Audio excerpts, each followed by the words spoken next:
It is a common sound, a common voice that I believe each of you have produced at one point in their lives, what we refer to as a hiccup. There have been many explanations behind why people get hiccups. Some have had a medical reasoning for hiccups, others have a cultural perspective of hiccups, where they believe that when you get a hiccup, people are backbiting you or people are planning bad things about you.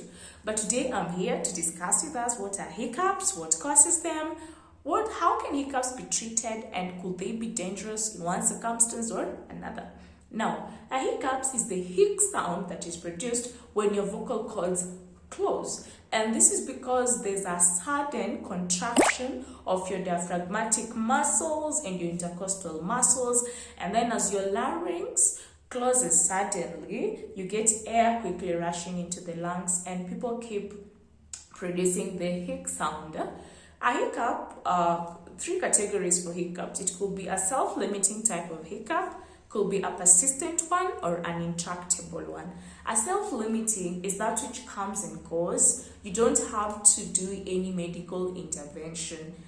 Most of us get the self-limiting type of hiccups. Then you have a persistent hiccups that is prolonged for more than 48 hours or 2 days. Then you have an intractable type of hiccup that goes on for more than 2 months, all right?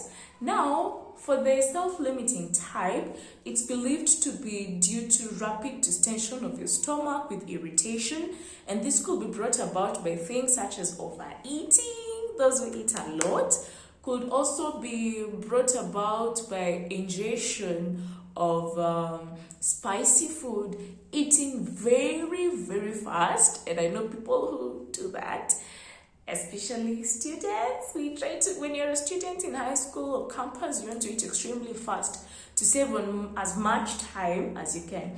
Could also be brought about by ingestion of foods of extreme temperature, either too hot or too cold. Okay, for the persistent and the intractable kinds of hiccups, these are brought about because of a problem, mostly either in your brain, a problem in your lungs and heart, or a problem in your gastrointestinal system.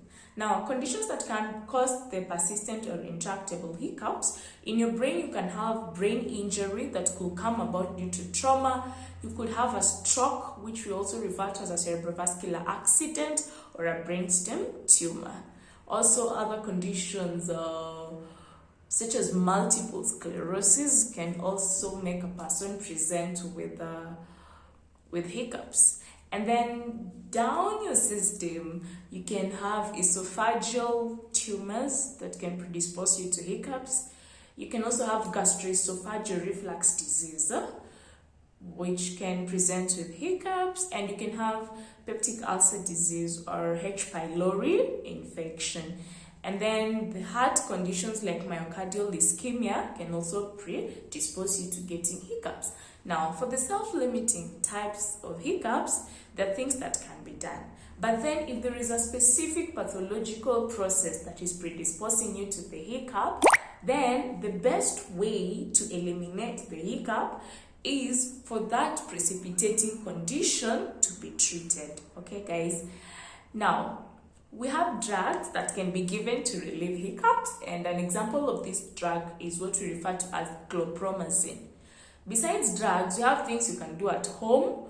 These could include maximal inspiration and holding your breath for like 20 seconds.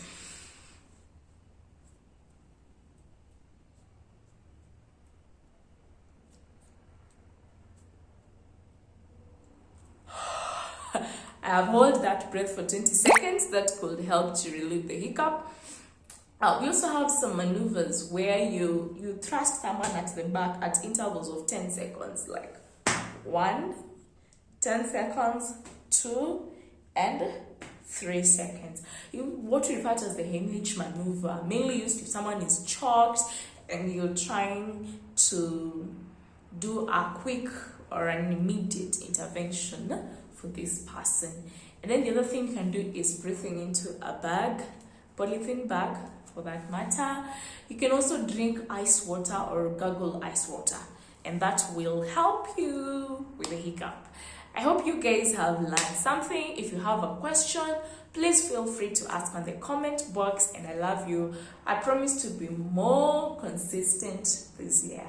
And God bless you. My name is Victoria Nelima. You can call me Dr. Vic now. Karibu guys. I love you. Remember to subscribe to this channel, okay? Alright.